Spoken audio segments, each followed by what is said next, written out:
ಇಲ್ಲಿ ತೀರ್ಮಾನ ಆಗಿರೋದು ಸೋಮವಾರ, ಮಂಗಳವಾರ, ಬುಧವಾರ 3 ದಿನ ಉತ್ತರ ಕರ್ನಾಟಕದ ಬಗ್ಗೆ ಚರ್ಚೆ ಮಾಡಬೇಕು ಅಂತ.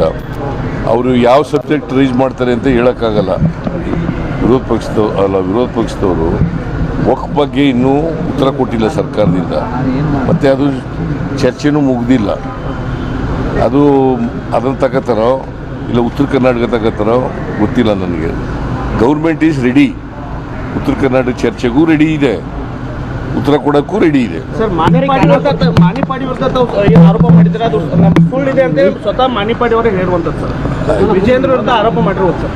ಅಲ್ಲ ತಪ್ಪ, ಮಾಣಿಪಾಡಿನ ಸ್ವತಃ ಇದರಲ್ಲಿ ಹೇಳಿದಾರಲ್ಲ ಹಿಂದೆ. ಮತ್ತೆ ಅದು ಏನು ಯಾವ್ದು ಸರಿ ಯಾವ್ದು ತಪ್ಪು? ಅಂದ್ರೆ ಈಗ ಮೊದಲು ಹೇಳಿದವ್ರು ಯಾರ್ರೀ? ಮಾಣಿಪಾಡಿ. ಅದ್ರ ಮೇಲೆ ತಾನೇ ನಾವು ರಿಯಾಕ್ಟ್ ಮಾಡಿರೋದು. ಈಗ ಇಲ್ಲ ಅಂತಂದ್ರೆ ಏನ್ ಮಾಡ್ಬೇಕು ಹೇಳಿ ನೀವೇ? ನಾವು ರಿಯಾಕ್ಟ್ ಮಾಡಿರೋದು ಸರಿಯಾಗಿದೆ ನನ್ನ ಪ್ರಕಾರ. 150 ಕೋಟಿ ಸರ್, ಅವರು 150 ಕೋಟಿ ಆಫರ್ ಮಾಡಿದ್ರು ಅಂತ ಅವರೇ ಹೇಳಿರೋದು. ವಿಡಿಯೋ ರೆಕಾರ್ಡ್ನಲ್ಲಿ ಇದೆ, ಅವರೇ ಮಾತಾಡಿರೋದು, ಪ್ರೆಸ್ ಮೀಟಿಂಗ್ ಮಾಡಿ ಹೇಳಿರೋದು. ಗೊತ್ತಾಯ್ತಾ? ನಂಬರ್ 1.